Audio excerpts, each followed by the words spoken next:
Selamat siang Ibu Guru dan teman-teman yang ada di rumah. Kali ini kita akan bergabung bersama Bu Podcast dengan tema Kucinta Keluarga Allah. Di sini saya tidak sendirian, tapi saya akan ditemani bersama 5 teman saya, yaitu Theo, Efraim, Tiara, Mikael, dan tentu saja ada Claire.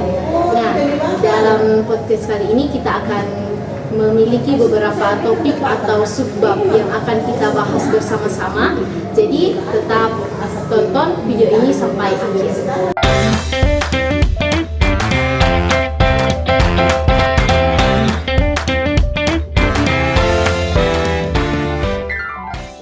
Baik, kita akan berangkat ke topik pertama, yaitu apa itu keluarga Allah.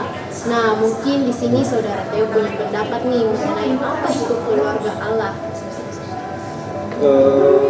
Menurut saya, keluarga Allah merupakan istilah yang merujuk pada persekutuan orang-orang yang percaya dan telah diterima sebagai anak-anak Allah melalui imannya kepada Yesus Kristus. Hal ini juga didukung dalam satu ayat Alkitab, yaitu Yohanes 1 ayat 11 yang berbunyi, tetapi semua orang yang menerimanya diberinya kuasa supaya menjadi anak-anak Allah, yaitu mereka yang percaya dalam namanya.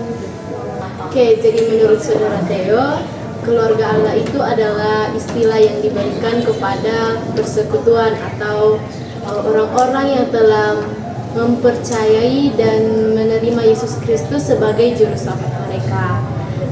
Kita lanjut ke topik yang kedua, yaitu siapa saja yang tercakup dalam keluarga Allah. Nah, mungkin di sini saudara Dave mempunyai pendapat atau opini nih mengenai siapa saja yang tercakup dalam keluarga Allah. Silakan. Oke, baik. Pertanyaan ini telah dijawab oleh saudara Theo, yang artinya yang disebutkan saudara Theo yaitu dalam Yohanes 1 ayat 12 yang berbunyi, tetapi semua orang yang menerimanya diberinya kuasa supaya menjadi anak-anak Allah, yaitu mereka yang percaya dalam namanya. Yang artinya semua orang yang percaya kepada Yesus Kristus dalam menjadi anak-anak Allah atau anggota keluarga Allah. Tidak jauh berbeda ya dengan jawaban dari Theo. Nah, kita lanjut nih ke pertanyaan berikutnya, yaitu syarat-syarat untuk bergabung dalam keluarga Allah. Nah, syarat-syarat menurut kita, kalau kita berpikir dalam keluarga Allah itu pastinya tidak mudah ya untuk bergabung dalam keluarga Allah. Jadi tentunya pasti ada syarat-syarat utama nih untuk bergabung dalam keluarga Allah. Mungkin Tiara punya pendapat mengenai syarat-syarat untuk menjadi keluarga Allah? Menurut saya, untuk bergabung dalam keluarga Allah terdapat syarat-syarat utama, yaitu percaya kepada Yesus Kristus. Hal ini masih berkaitan dengan Yohanes 1 ayat 12 yang dibaca oleh saudara Lei dan Theo.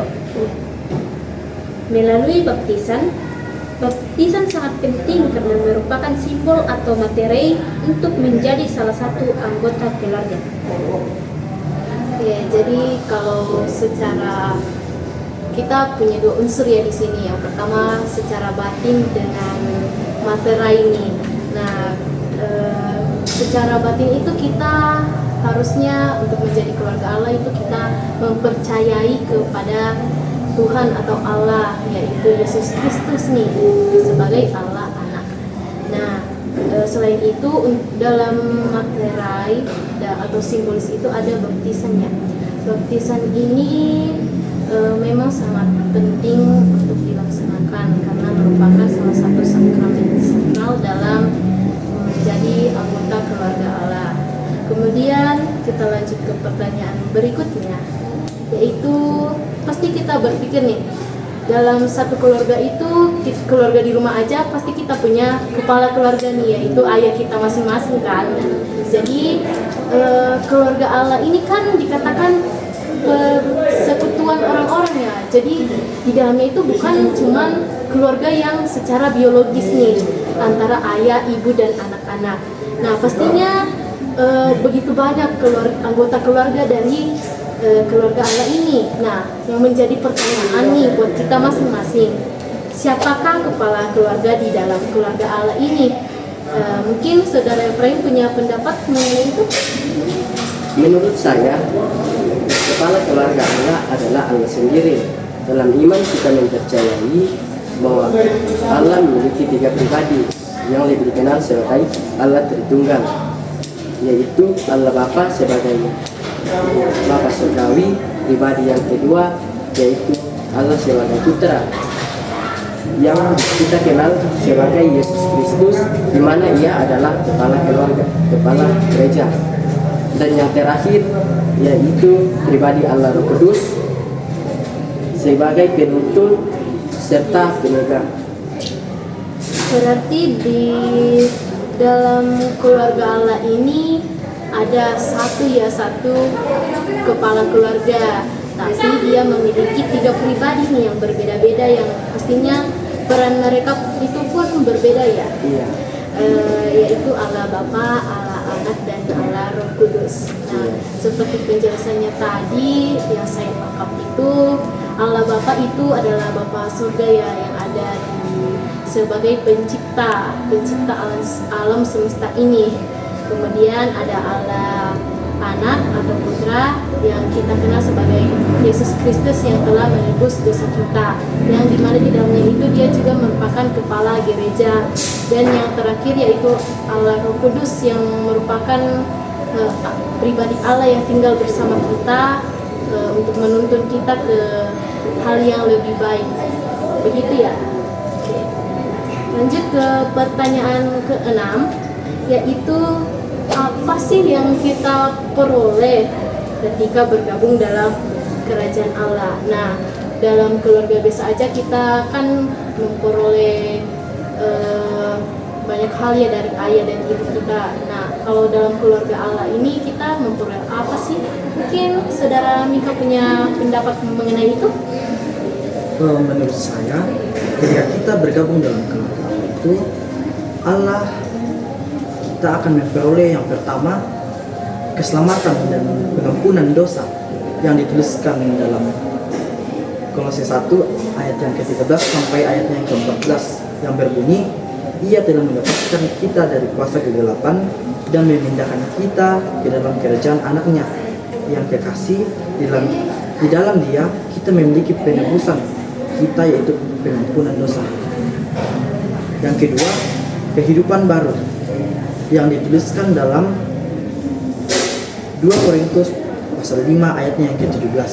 Jadi siapa yang ada di dalam Kristus, ia adalah ciptaan baru. Yang lama sudah berlalu, sesungguhnya yang baru sudah datang. Jadi di keluarga Allah ini ketika kita bergabung dengan keluarga Allah, ada 2 utama ya yang kita peroleh, yaitu pengampunan. Ya, kita menurut saya juga nih, pengampunan itu kita peroleh dari Yesus Kristus yang telah menebus kita di kayu salib. Jadi dengan kita mempercayai Yesus Kristus, kita memperoleh kehidupan baru. Jadi 2 hal ini sangat berkaitan ya. Percaya kepada Allah itu kita juga akan memperoleh kehidupan baru, sehingga di kehidupan baru kita itu kita akan mampu atau kita akan pastinya berusaha nih bagaimana caranya supaya kita menjadi lebih baik dari pribadi atau kehidupan. Menurut kamu nih Rena, apa yang menjadi dasar atau fondasi dari keluarga Allah? Oke. Tentunya kita berpikir dalam keluarga itu hal sederhana itu pasti ada fondasi atau dasar yang menemani kita dalam kehidupan sehari-hari. Bahkan di negara kita sendiri juga kita punya dasar sendiri kan, yaitu Pancasila sebagai dasar kehidupan kita sebagai warga masyarakat Indonesia.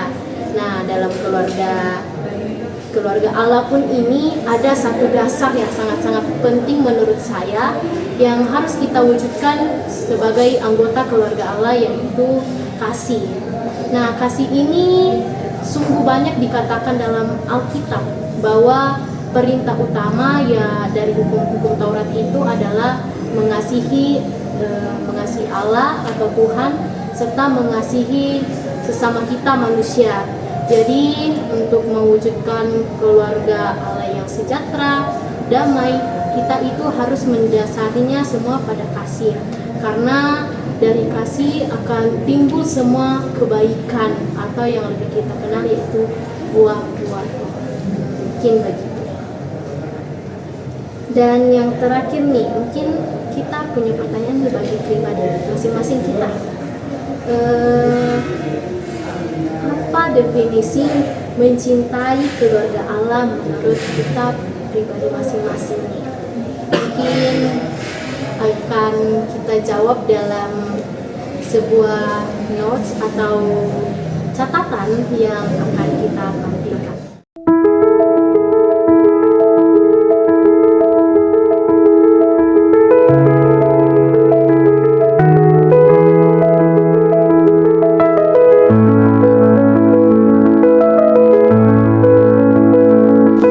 Jadi itulah podcast pada siang hari ini mengenai topik pecinta keluarga Allah.